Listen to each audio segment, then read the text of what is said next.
Are you looking to improve your sales without resorting to pushy tactics? Welcome to Sales Made Easy, the podcast that helps you to achieve better sales results and gain long-lasting clients through relational selling. Let's get right into it. What's the good word? Today with me, I have Niraj Kapur, and he is an amazing sales master and very excited to have him on the podcast. So if you don't know Niraj, you got to look him up on LinkedIn. He has got quite the following. He is a LinkedIn influencer. I've heard he's made millions and millions of dollars because of that. Wink, wink. If you read his posts, you might see another side of that. But he is the CEO of Everybody Works in Sales. Grow your brand on LinkedIn and increase sales for your business. That's what he does. And that's what we're going to talk about today. So, Niraj, welcome to the Sales Made Easy podcast. Thank you so much. I think we last spoke about 2 or 3 years ago, so it's brilliant to be speaking to you again. Yes, we did have a few conversations over the years. Niraj, one of the things I'm seeing about sales these days is a lot of businesses here in the States are just holding off making decisions. And I know you and I were going to talk about business in Q4, but this topic has gotten a lot of people frustrating. They're frustrated. They're getting desperate at times. They're starting to try pressure tactics and so forth. So I'm curious what's going on in Europe about the decision-making process these days. Well, it's fascinating because I do business. I would say about two-thirds of my business is UK and Europe, and about a third is North America. And sometimes you guys are way ahead of us. But in this case, we're experiencing the same frustration. Things are really slow here in terms of decision making. And if you happen to know the person, have a great relationship with them, it's slightly faster. So the two big corporates I work with, I happen to know them very, very well.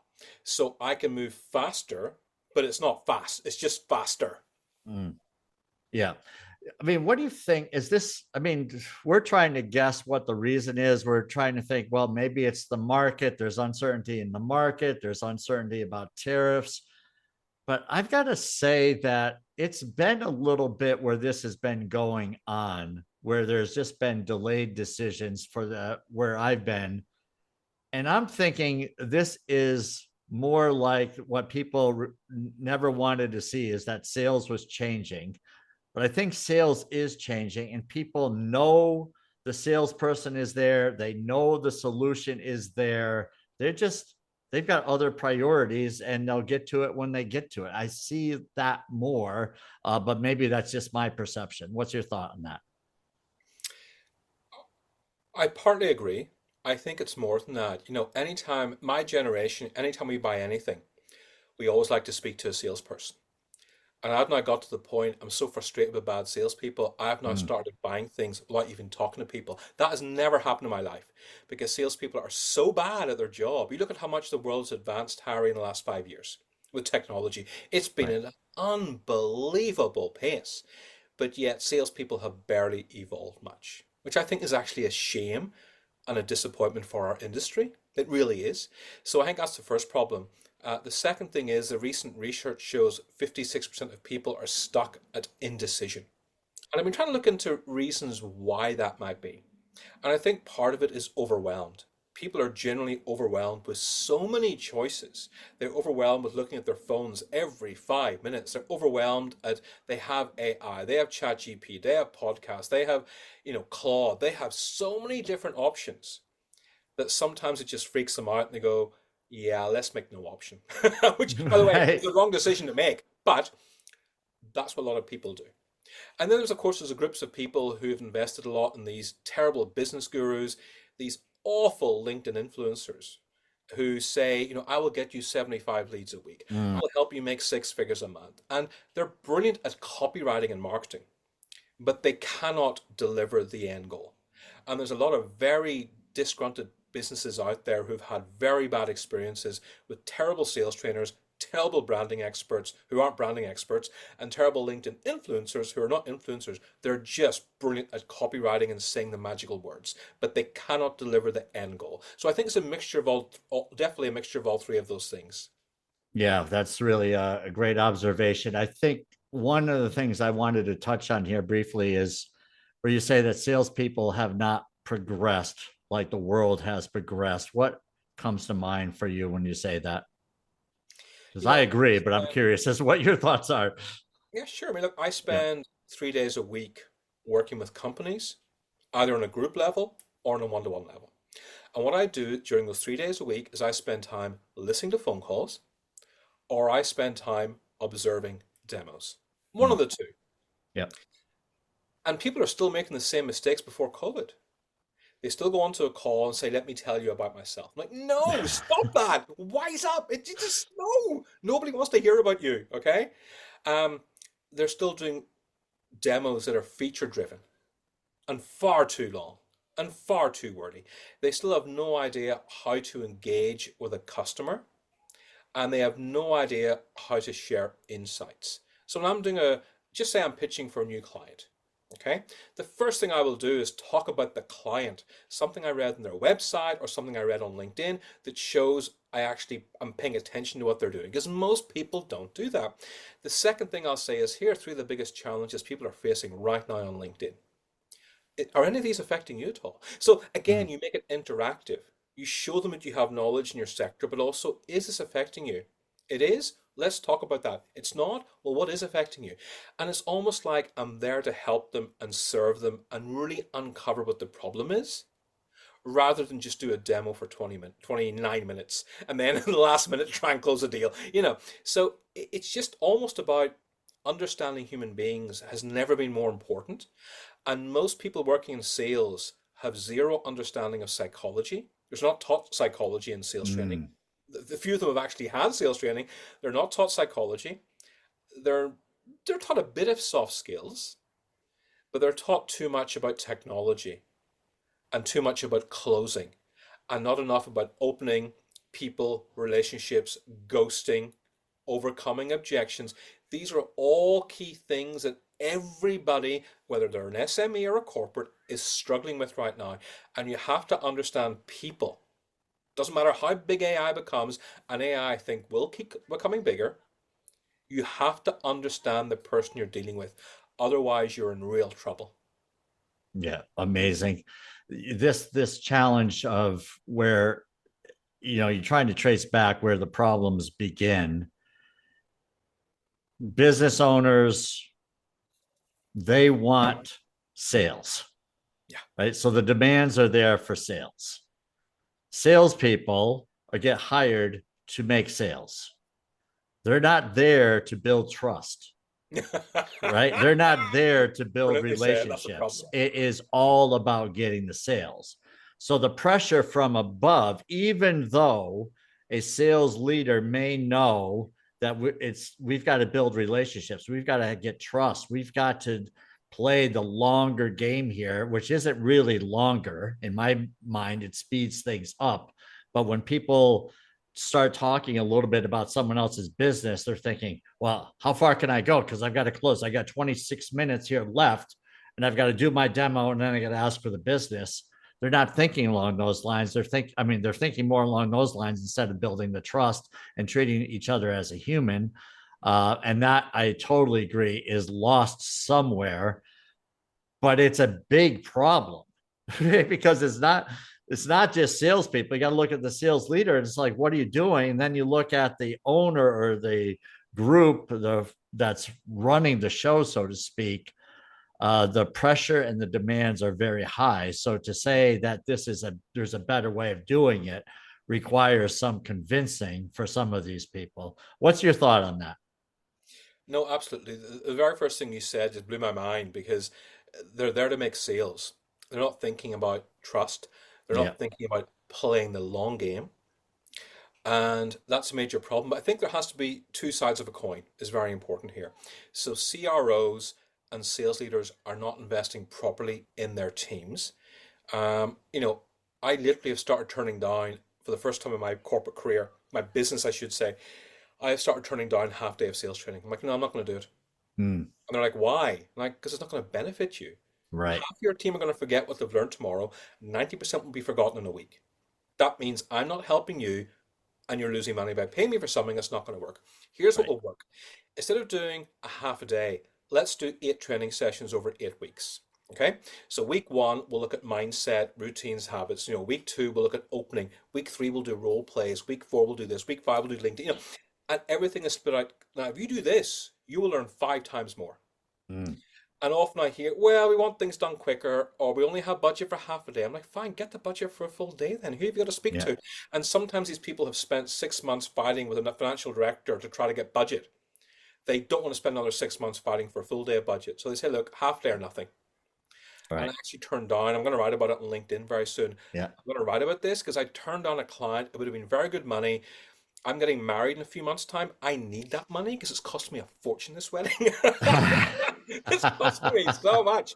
The small wedding has now become medium-sized wedding, plus a mini moon, plus the engagement, Nice. plus everything. Man, I'm so grateful. I'm You so know, the pressure is on to get some sales for pressure's this on. wedding, for crying out And it loud. was really difficult for me to say no. It Yeah. was really hard. They were paying very good money. And I said, no, I'm not going to do half a day's training. Your team need a minimum of 1 day, which is 8 sessions over 8 weeks. Or I you have love it. to, you can do 8 sessions over 4 weeks, twice a week. But you Yeah. have to be doing it because if you learn regularly, you learn better, you learn smarter, you'll take action, you'll get results, you'll hit your pipeline, you'll hit your target for the year. And that's the first problem. And not enough companies are thinking smarter. They're Mm. thinking quicker, but not smarter. Yep. But the Yep. second half of the coin, unfortunately, does rely on the SDRs, the AEs, and the sales execs. Because when I'm in a company, of course, I'm learning from the top performers. But then I speak to a lot of the bottom performers who aren't hitting target. And I say, okay, so what book have you read recently? And they look at me completely blank. And if they're young kids, I'll say, Yeah. what podcast have you listened to? And they'll mention a Joe Rogan. I'm like, Joe Rogan, shut up. No, what sales podcast have you listened to, okay?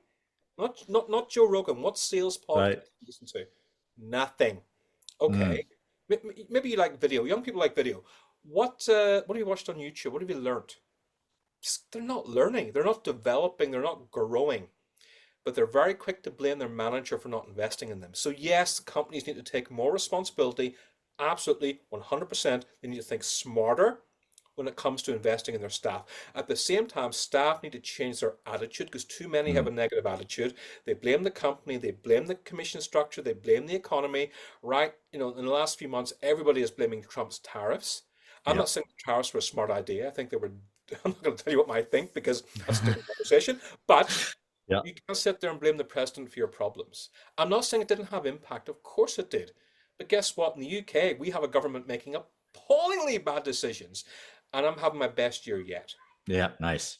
Because my attitude is, I don't care what the government does. Love it. Okay? I am going to go out Exactly. there and I'm going to earn a great living and serve my clients and serve my future clients as much as I can, regardless of holidays, regardless of tariffs, and regardless of corporation tax. So good. The advice I've always given sales teams is you have to view this as your own business, Yes, I love right? that. This is your franchise. You cannot complain to the franchisor. This is on you. You bought into it. And when you look at the money that can be made in sales, there's a lot of franchises that would love to make that kind of income that just don't. And one of the biggest reasons they don't is because they don't sell.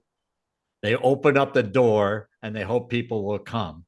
But Mhm. salespeople, if we frequently will get a salary, we'll get an office, we get a computer, we get phones, we get some periodic training, we get insurance, we get all this stuff. So we end up viewing sales like a job, and so we show up expecting to get paid versus showing up as a leader, showing up as someone that is going to win like a paid professional athlete, right? It's a big difference between the mindset of the bottom versus the top, unfortunately. Mhm. So we wanted to talk a little bit about steps that someone can take, that a salesperson can take to turn around Q4, have a great Q4, which may turn around the year. So, Niraj, what are some ideas that you have for that? I can't wait to hear. Okay, so I made a note. about what's working right now. And it is very important to say that because I'm a modern day sales trainer. When I do coaching, I don't say, you know what, 6 years ago I did this, it was brilliant. No, Ah, I have to talk about what is working right now. So this is a mixture of stuff that's really easy and stuff that's maybe you haven't thought of. So the really easy stuff is know how to follow up. 72% of salespeople give up after one attempt. I think it's 90% give up after 3 attempts. Now, bearing in mind most people take at least 5 to 8 attempts, what are you doing? You can't give up that easily.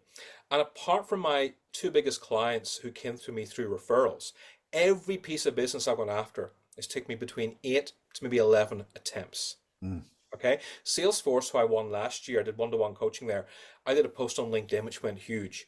And I think I mentioned I got rejected 30 times by Salesforce over 2 years. okay. 30 times. Yep. And not only was I getting rejected by them, I was getting rejected by kids in their 30s, which as a man in his 50s is actually really it hurts your ego. These kids look at me like this guy's as old as my father, It's or in some cases wrong. probably thought their grandfather, but Yeah, that's like me. it's like they looked at me like, "You're so old. Why would I?" No, and a lot of them just work with people their age, which is stupid. You don't. Young people have no idea. People our age, believe it or not everybody my age dislikes young people. Not everybody my age goes, "Oh, these young people don't know how to communicate." No, I have 3 daughters in their 20s. And I coach young people in their 20s. I have an incredible understanding of young people. I get your strengths and not just your weaknesses. I understand your strengths, which, by the way, younger generation has strengths my generation simply don't have on so many levels. And I Mm. acknowledge that and I respect that. So I would say to young people on a separate note, stop judging old people as just being old. Some of us actually do care, and some of us really have knowledge that can help you. So please keep that in mind. So, And I uh, would like to add that some of us still think we're young. yeah. And Well, maybe we good for still you. act young. And That's a great maybe attitude, we're Harry. I fun love to be that. around. Sorry. What an attitude. Okay. Continue, my friend. So, knowing how to follow up is so important. And by the way, when I say follow up, I do not mean put me into your automation because most Mm, automation sucks. Whenever my clients and myself see automation and it's generic, copy and paste, most of the time it's delete, delete, mm. unsubscribe, delete, block, and it's just you get nowhere. And most people get nowhere with automation. Just to be clear, most people, because it's impersonal. Okay, and it's copy and paste. And unless I really know and trust you, or I'm subscribing to someone like Tony Robbins, yeah, I know he does copy and paste. I accept it. He's Tony Robbins. But if I don't know you, you have to make more effort with me. That's just what business is like. So Mm. learn how to follow up. Second, really, it's probably the easiest thing you can do in Q4 by a mile. The clients you work well with, you have a good relationship with, or who have you worked with for years and you work well together, ask them for a referral. Now, by referral, I mean, I would say to my customer, what's been the experience like working with me? And you listen to what they say. Like, wonderful. Have I over delivered to you in any way? I always ask that question because I always over deliver. I listen to what they say and I say, that's wonderful, thank you. Look, I'm sure you know referrals are very important for small businesses. Who in your industry do you think could benefit from my services? And that's exactly how I word it. Who in your industry do you think could benefit from my services? I've tested this 1,000 times and got it wrong most of the time, but that works well. And getting referrals is one of the easiest ways to win business. It is. Nice. My one of the clients I'm working with right now, literally, I worked with him years ago. Yeah, we worked together in the same office, different divisions, and that was an easy win. And I asked somebody, who do you know who you can recommend me to? And he recommended me to this guy. I'm like, oh, I worked with him years ago. Can you do the introduction anyway? Which he did. And he remembered, but having a referral makes a big difference. It's a sign of Mm. trust. And it's an easier way than trying to get somebody you've never spoken to before on an automated email list. It just doesn't work. So those are the two So easy good. ones. So I just want to just pause here for a second because that line and that approach is so good, Niraj. First of all, from my understanding of this, is that you're having a conversation, getting, you're getting commendation, you're getting the what is the word? The blessing, my mind is escaping me, but you're getting the love from your buyer, your customer, before you're asking for a referral. Yeah. right? And so just explain, what is the psychology behind that? Why not just go up to say, hey, Harry, we've been working together for a while. Why don't you give me a couple of names of people that you know? Or can we look at your LinkedIn connections and see if we can find a few people you might refer me to? I don't know if you've ever heard anything like that, but that has happened by some. I know that when I do this in training sessions with sales teams, they actually say to people, well, I guess I would say, hey, can you refer me? I'm like, hey, no, you can't. First of all, you don't call your customer hey. And second of all, it just shows respect and professional courtesy. And thirdly, there's always reasons why I do things. There's a lot of science behind saying to somebody, what was the experience like working with me? Because they'll tell you the good stuff. And then you Mm, ask, did I over deliver? Because most people do not over deliver. Most people do the bare minimum. Bare yeah, minimum. Sometimes even less. So if you over deliver, you will stand out. That's it. nice. Yeah. Um, I, and there's a and by saying to somebody, hey, who do you know that can do business with me? That's a bit over the top, and certainly in Europe, parts of Northern Europe, and many parts are very conservative, and that would be considered very heavy selling. In New York, Mm, maybe not as much, but in mm. certain conservative parts, it's too much. But by saying, who else do you know in your network? Who do you think could benefit from my services? It's a smart way to use language. And again, in sales, not enough people think about language Mm. and how they communicate with people. I mentioned earlier about the importance of human beings and psychology and the language you use with people. It's so important, and most people give it zero consideration. 100%. And the approach, the emotional intelligence, how relaxed you are, your eye contact. You're not sitting on the edge of your seat like this is, I'm really eager to get referrals, but this is a conversation. And I just love how you approach it. It's just a conversation, asking a few questions and then making the ask there like, I mean, what are they going to say? No, I really don't know anybody. I mean, I'm sure some people say that, but I mean, you're putting your heart out there and people want to help you, especially if they feel like you've gone above and beyond what most would be doing. So good for you. It's great to learn. This is a clip that we need to play over and over again. What else do you got for us, Thank you. Niraj? Okay, the next one's a bit out there, and it's something that I never see anybody do except myself, but I mention it a lot because it's so effective, and that is letter writing. Mm, So instead of sending an email, because let's be realistic, nobody needs more emails. I've never in the last 7 years as a business owner had a single CEO or a business owner or a sales leader say to me, you know what, I just wish I had more emails coming in. you're Nobody right. says that. Nobody. But Yep. instead of sending an email, because I know my clients are bombarded with emails, I know if I send an email in a letter format Mm, with a really high quality piece of paper, a beautiful envelope, handwritten with a stamp, and then I mm, sign the typed up letter. When they get that in the post, majority of the time, I would say 80% of the time, they are pleasantly surprised. 20% mm. of the people go, oh, what a show off. But Right. 80% of Yeah. the time, they really like it. And sometimes people will get back to me saying, you know what, I really respect what you did. It's not for me, or I'm not the right person, or they'll make excuses, but at least you get an answer from them. You don't often get Mm, an answer on email if somebody says no. But right. on letter, my response is just 65%, which is incredibly high. I mean, that's just one of the best ways, but it's important because it shows effort. I have to write the letter, print it out, sign it, put it in an envelope, write the person's address on it, put a stamp on it, which costs money, and go to the post office, which is not outside my house. It's a 10 Yeah. minute drive. And that's what I have to do. And clients really appreciate that. So I would call that being different or Very. thinking outside the box. So good. Do you follow up with a phone call in a few days, or what's the approach there after the letter is sent? I used to follow up with a follow-up letter, but that was too time consuming. So Hmm. don't follow up with a letter with a follow. I mean, you can if you like, but I never find much success. I will then contact them.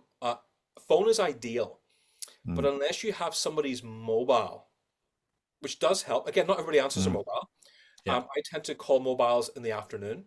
I have no success in the morning. People are just busy in meetings, getting into work, meetings about meetings. They're just doing their own stuff. Mm, I find the afternoons after people have been on Zoom or Teams all morning, and then quite often spending lunch glued to their screen on LinkedIn or dating apps or whatever they're doing, that come 2 o'clock in the afternoon, I find people are often craving a human connection. And so I tend to make my phone calls 2 o'clock to 3 o'clock. And I just find that's it. Yeah. I don't prospect all day. I haven't got time to do that. I'm running a business as well. But 1 hour Right. a day in sales, if you want to be successful, isn't that big a deal. Today it was just Exactly. half an hour because I left my office to rush home to be here because I want to do this podcast with you. But Nice. today it was just half an hour. Yeah. I made 7 phone calls, 5 voicemails, spoke to one person, had a really good conversation. One person was busy. He's going to call me back tonight. That's okay.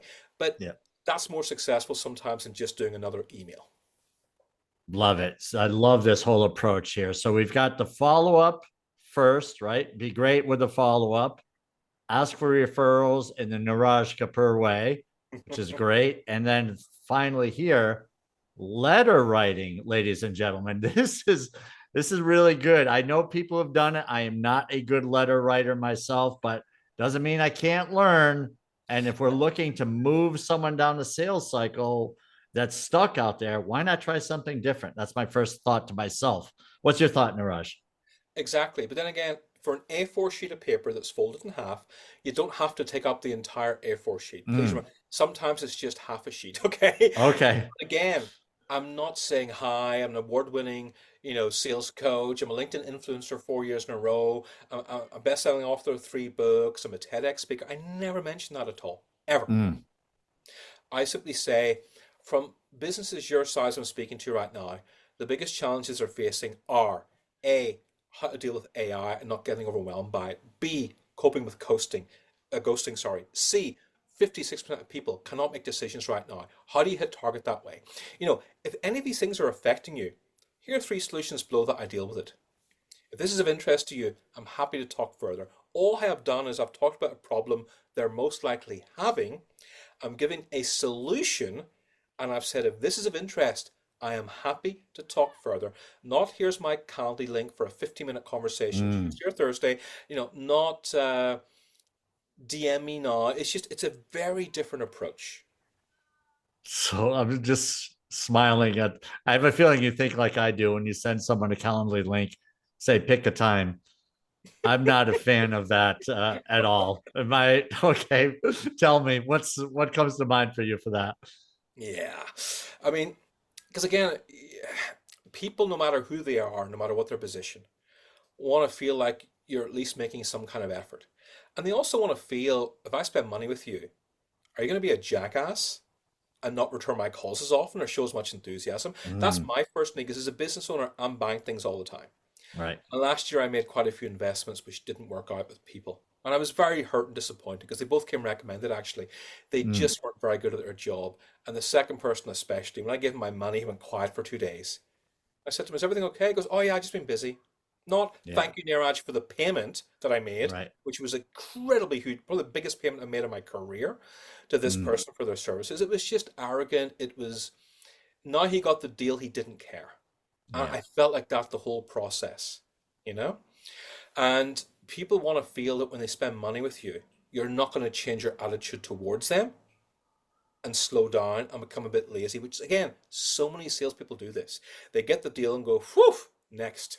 You Right. cannot do that because if you really over deliver to somebody and you take great care of somebody, you have a chance A, to upsell to them, B, to potentially cross sell to them, and C, to get referrals. This is going to Yeah. benefit you long term, but Right. you can't be selfish about it.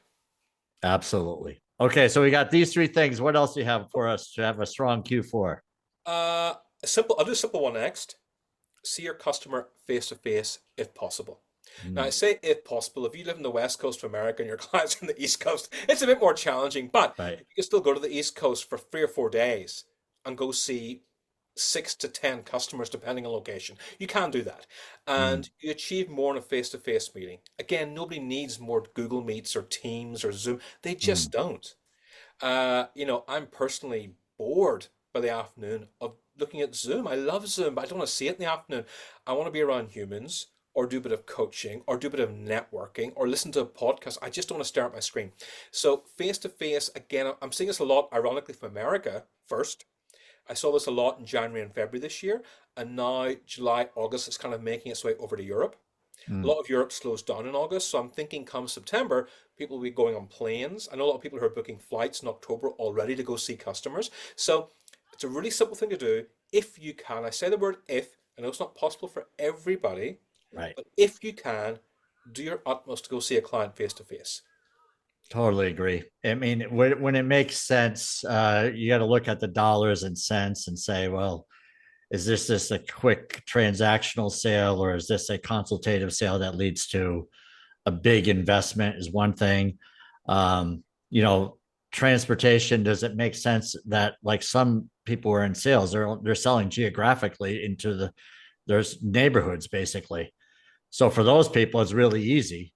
But for those who are selling nationwide, yeah, that's a little bit more of a challenge. But you got to weigh the risks and rewards when you do that, right? There can be huge rewards with just the chemistry of the interaction is different face to face versus on screens. There's a huge American construction company called Terex, and they're one of the biggest companies where I live in Mm-hmm. Ireland.